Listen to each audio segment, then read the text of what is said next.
စာကြက်ထားတဲ့အရာတွေကအိမ်မက်ထဲမှာမပါပဲဟိုတိတိရှောက်တွေးထားတဲ့အရာတွေကအိမ်မက်ထဲမှာပေါ်လာနေတယ်ဆိုတာကိုဘာလို့လဲသိကြလားနားစဉ်းစားဘူးလားပေါ့တချို့လူတွေကပြောကြတယ်တဲ့အိမ်မက်ထဲမှာရှိတဲ့အချက်လက်တွေစီစစ်ဖို့အတွက်အိမ်မက်မှတ်တာတဲ့ဘယ်အချက်တွေကအသုံးဝင်တယ်ဘယ်ဟာအသုံးဝင်ဘူးလဲဆိုတာခွဲခြားဖို့ပေါ့ကို့မှာစာကြက်ထားတဲ့အချက်လက်တွေကအသုံးဝင်ဘူးဖြတ်ပစ်လိုက်ဟိုတွေးဒီအလကားအမိုက်တွေ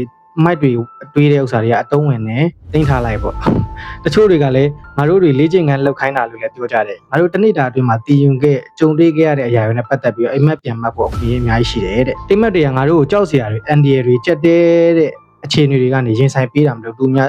များစုကပြောကြတယ်ဒါမှငါတို့အုံနောက်ကပို့ပြီးတော့ကြန့်ခိုင်လာမှာမလို့တဲ့အဲ့နေတော့မှအုံနောက်ကြီးလုံးဝရက်မသွားပဲဆက်ပြီးလှုပ်လို့နေအောင်အိမ်မက်မှတ်တာလို့လည်းပြောကြသေးတယ်လीအမှန်တိုင်းပြောရင်ဘယ်သူမှရေးရအပြေမှန်ကို